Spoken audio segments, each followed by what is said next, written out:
So again, I kind of mentioned the upcoming kind of major one there is the part 2 version of this understanding warpage.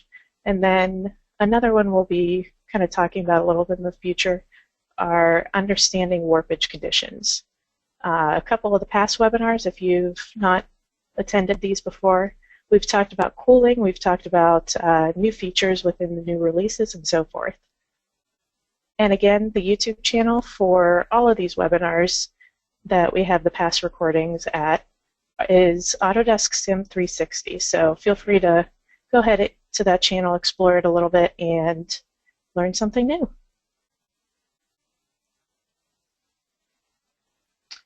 And again, we'd just like to add the quick reminder, we do keep, so the technical support team continuously adds knowledge to our knowledge network, and that's knowledge.autodesk.com. And you can see there are a couple of new articles that we've created. And then if you're just interested in just browsing through a couple of the articles, feel free to go to that link there for the troubleshooting articles, because these are the articles that our team kind of deals with, and we basically try to share that information with all of you. And again, a reminder for kind of the most recent updates for Moldflow. Currently, we are doing the quarterly release schedule. And again, this is to enable the development team to include new features as well as fixes in each release. So throughout the year, we'll be releasing these different versions. Currently, we're on the 2017.3, and that's the same for Advisor, Insight, and Synergy, all in there.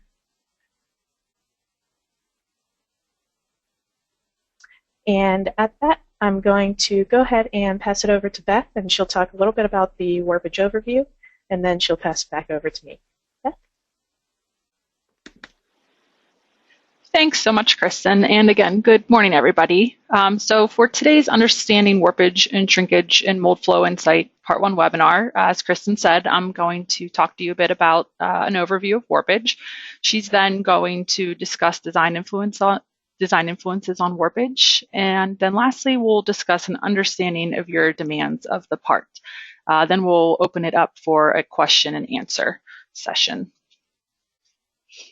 So today I'd first like to begin with a brief overview of warpage. So the cause of warpage in plastic parts is due to a variation in part shrinkage. So if the part was to shrink uniformly in all directions, it would simply get smaller and not warp. If you can control this variation in shrinkage, you can control the warpage. There are a few different types of shrinkage variation. The first is from region to region in the part. This shrinkage can be thought of as a shrinkage difference close to the gate and close to the end of fill. It can also be thought of as shrinkage differences from thick areas to thin areas of your part. Second is through the thickness of the part, and this type of shrinkage is caused by temperature variation on one side of your part relative to the other. It can also be thought of as shrinkage differences, basically differences from your cavity to your core. The third is differences in shrinkage parallel and perpendicular to the material's orientation direction. Simply put, this type of shrinkage is due to the alignment of fibers or plastic molecules. The fourth here is between in-plane shrinkage and through the thickness. So polymers tend to shrink more in the thickness direction than they do in the plane of the part surface, and this is due to mold restraints. In corners of your part, this difference between the in-plane and thickness direction can cause warpage.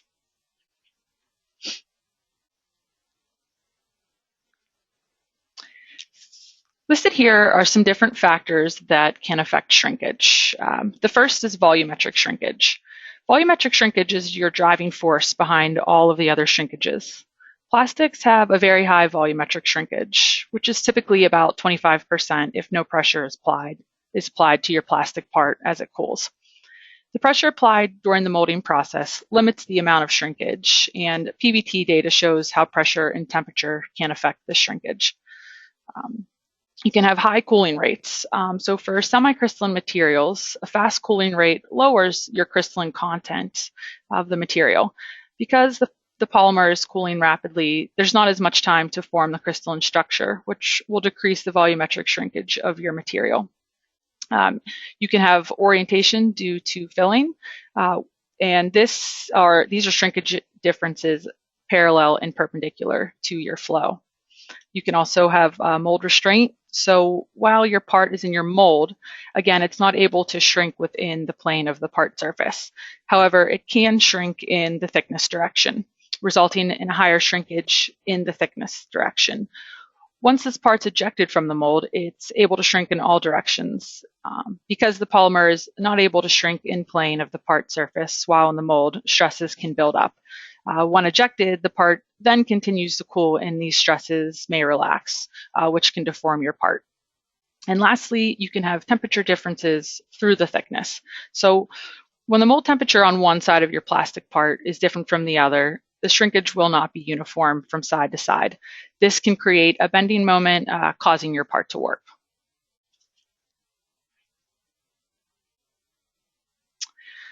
So when considering how shrinkage causes warpage, shrinkage can be broken down into the following 4 variants. The first is differential cooling, which is when there are temperature differences from one side of the mold to the other.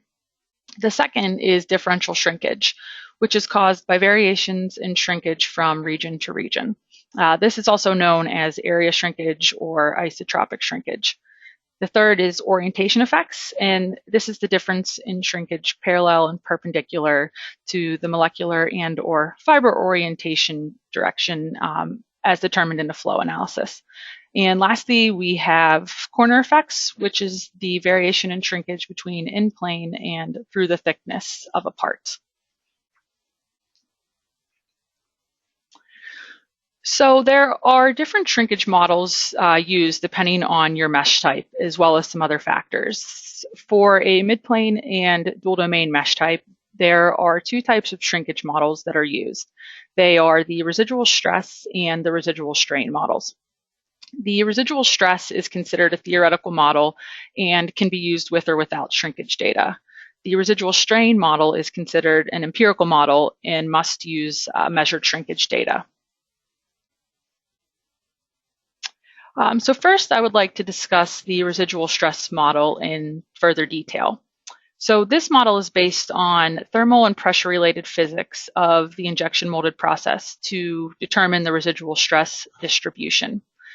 This shrinkage model is calculated for each element independently, both parallel and perpendicular to flow. Each element's calculated shrinkage is not influenced by the calculations going on in the surrounding elements. The residual stresses calculated for each of these elements are then put into the stress analysis program to obtain your final deflected shape of your part. This model can be used even if no shrinkage data is available. However, considerably more accurate shrinkage predictions and part deflections can be obtained when shrinkage data is available.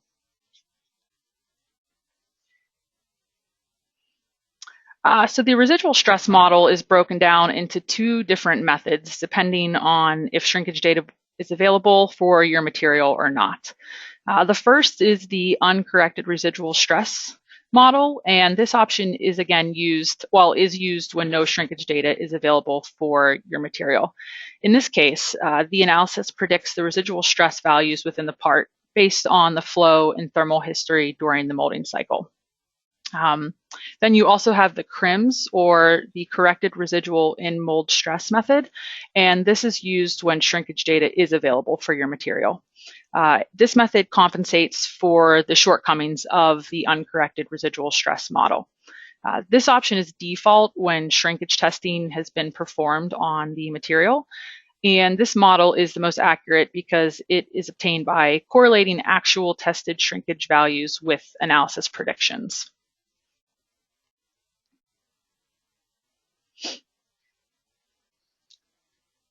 All right, so next we have the other side was the residual strain method, and this is an empirical model for shrinkage, and it must also have shrinkage data.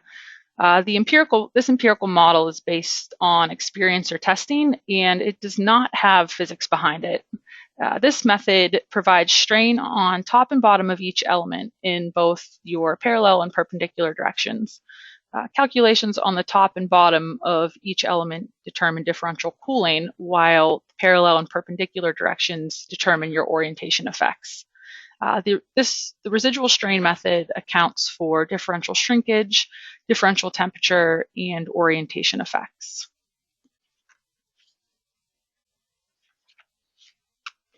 So the residual strain method takes into account basically first your volumetric shrinkage, which is calculated from PVT data.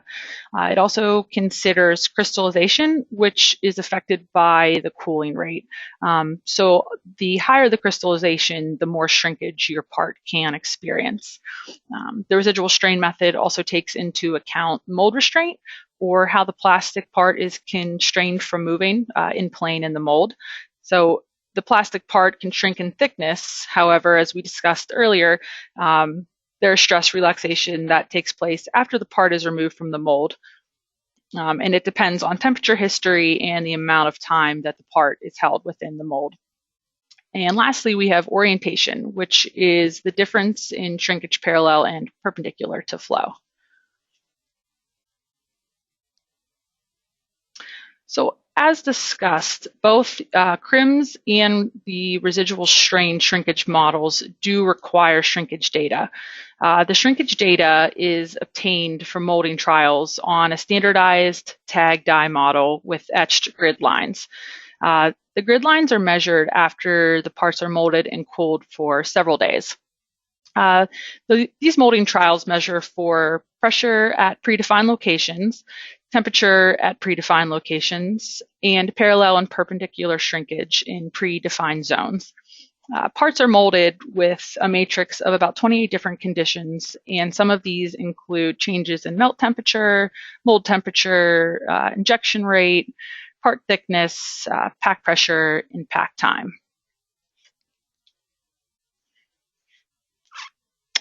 So now moving on to the 3D shrinkage model for the 3D mesh type.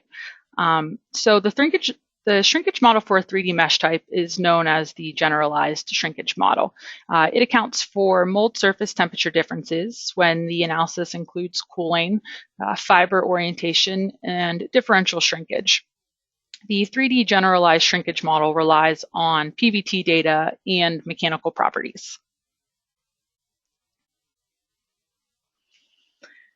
Every material that has, so basically now which shrinkage models should be used for your particular material. So every material that has shrinkage testing performed on it will be checked to see what shrinkage model fits it best. If there's no shrinkage data available, the shrinkage model will default to uncorrected residual stress. If there is shrinkage data available, the shrinkage model, the CRIM shrinkage model will be determined as the best fit. And if it's not the best fit, the residual strain model will be used. The best fit model will be your default model for every material. It's not recommended that you change the model. However, if you want to change the shrinkage model that's being used, you can do this by navigating to your process setting wizards for the flow analysis setting. And then under advanced options, molding materials, you'll have a shrinkage property tab, and that's where this can be changed. All right, and at this time, I'm going to pass it over to Kristen, and she'll talk to you about design influences. Thanks, Beth. Lots of good information there. So Beth was just kind of talking more of the calculations behind how warpage and shrinkage is taken into account within Moldflow. What I'm going to talk about a little bit are design influences that are controllable by you.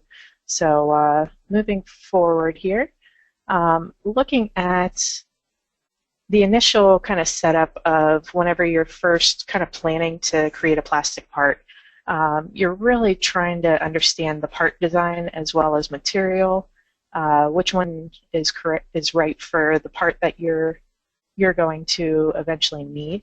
So what properties are needed and so forth. And then process settings, are you limited by any press or job inputs and so forth within the actual environment of the molding machine, and then mold design. So how are you limited with regards to being able to actually mold that part? Now with those 4 components, you get that part output in the center there of that little picture there.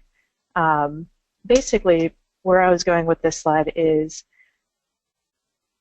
with regards to deflection and warpage, these are all also affecting how a part deflects and warps. So it's not just one straightforward thing whenever you get some deflection in your part. With regards to part design, you know, how thick is the part? How stiff is the part? Do you have ribs in there that are going to affect the warpage? Maybe you need to add more ribs to reduce that deflection. Then bringing into the material, you know, are there any fillers in there? Is there anything that you can change with regards to the material? Are you limited to that particular material due to, say, the molecular structure? Do you need those specific characteristics? If not, you can always change those up. But there are, you know, molecular structure, PFET, crystallinity, and so forth that do help to control that shrinkage in there. And on the other side there, mold design. So again, I mentioned kind of the aspect of being limited whenever you're designing the mold there.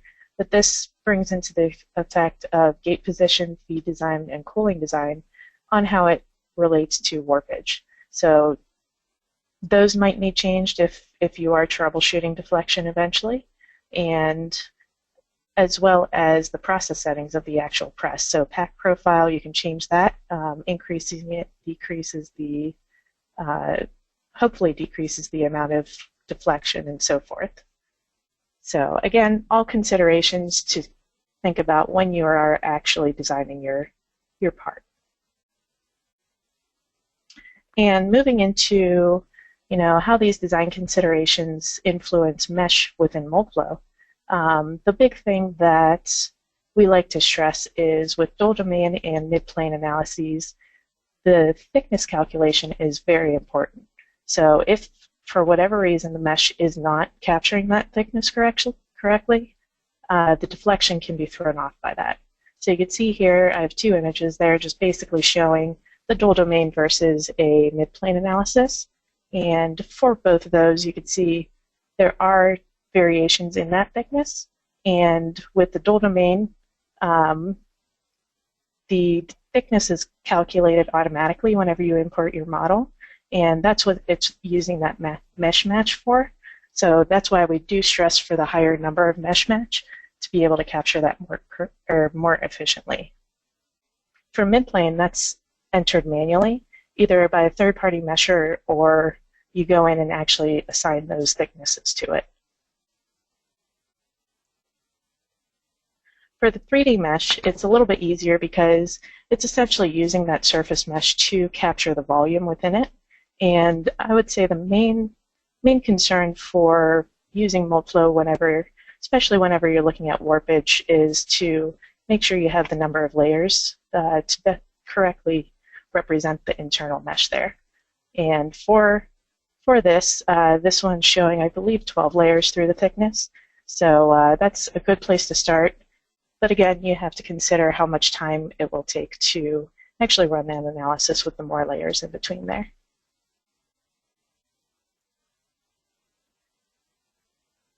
And a question we often get within the support team is when is Moldflow measuring deflection? So for this, we kind of have to consider how the measured shrinkage data was actually come across. So how did we measure that initially?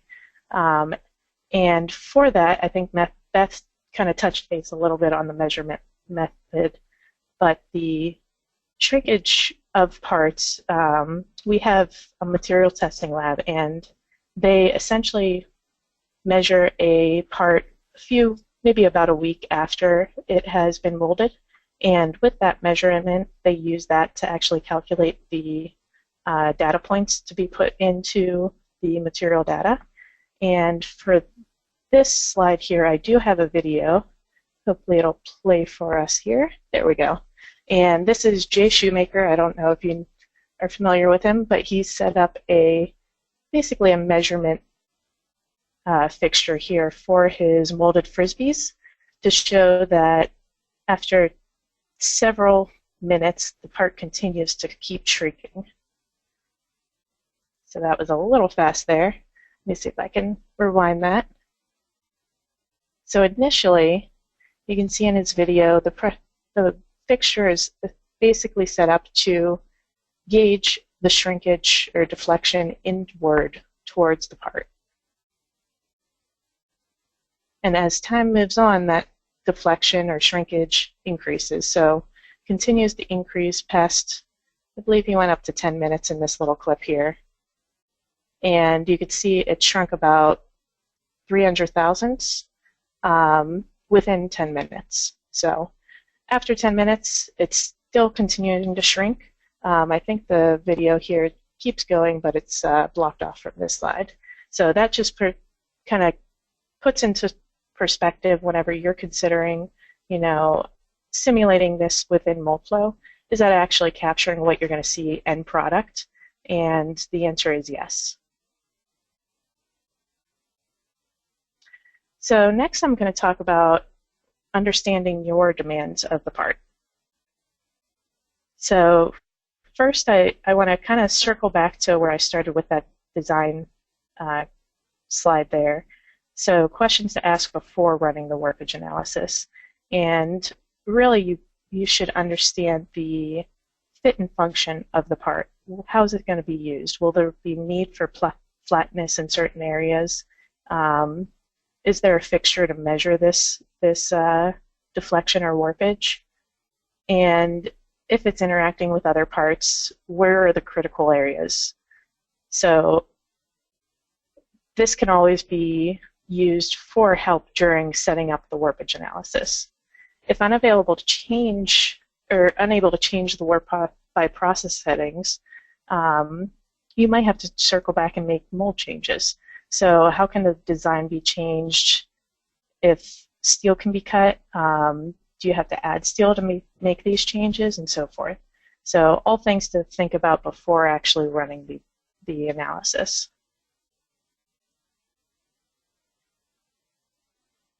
Now, while you're reviewing the results from Moldflow, you just have to think about if the results actually look as expected.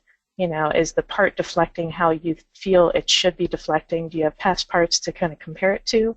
Or is this showing a little bit differently? This is kind of leading into our next webinar, where we're going to take a little deeper look into the troubleshooting of warpage, and it's just questions to keep in the back of your mind for that one as well. And the one item that we get often in the tech support team is the best fit option. So when you initially run an analysis and get those deflection results, it'll show a best fit result, or kind of depiction, visualization of that deflected part. And for that, it's essentially averaging all the nodes and what values they're getting for that deflection to determine the center or where to measure the deflection off of. Now, this might be right for what you're looking to get from that deflection result, but you might have to change it around depending on your needs. You might have to add anchor planes or anchor nodes and so forth to make sure you're measuring it in place that you're actually concerned about.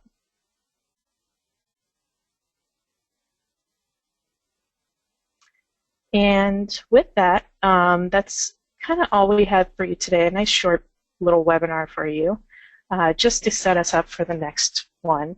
And today, as discussed, we reviewed high-level overview of what causes shrinkage and warpage, as well as identified the different models that Moldflow uses to determine the shrinkage. We went into which model is best to use for your particular need, as well as reviewed some variables to control to reduce warpage. Verified the Moldflow measurement shrinkage, and got you thinking about how to approach a Moldflow warp analysis.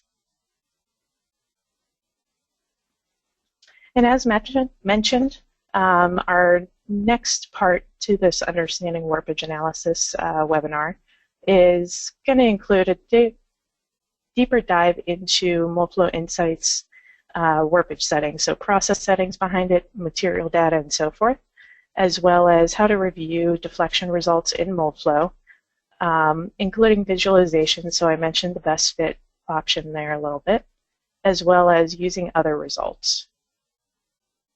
We'll also try and include some of the DOE and parametric study options with regards to analyzing warpage, and as mentioned, troubleshooting warpage, so working backwards to try and figure out what needs done to reduce that warpage.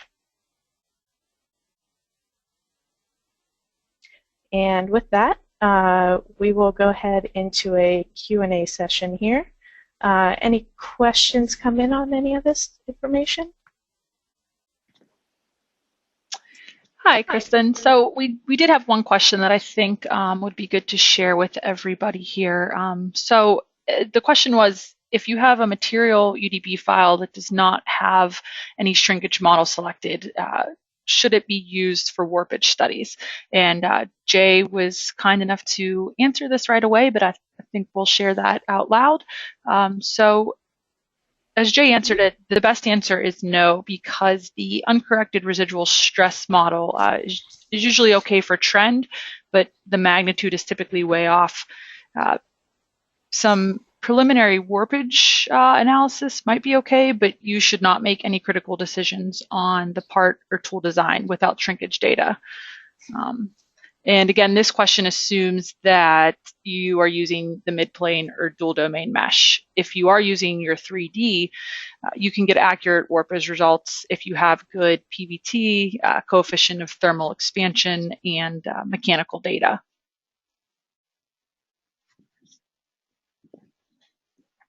Was anything else that you wanted to add to that, Jay? Nope, I think that covers it. All right, great.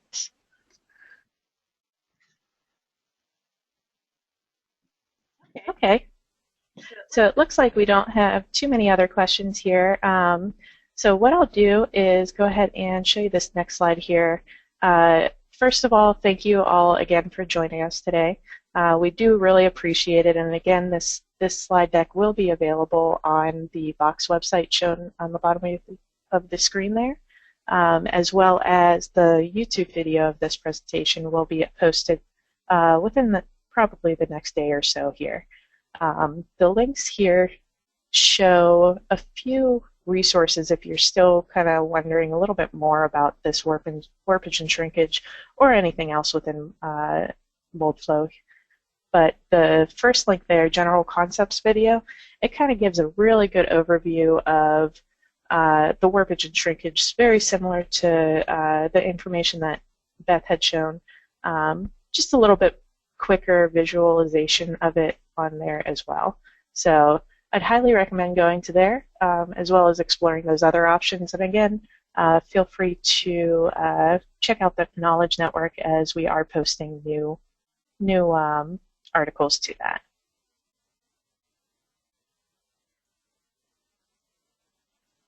And with that, I will go ahead and call this a day. Thank you again for joining, and we look forward to having you with us next time.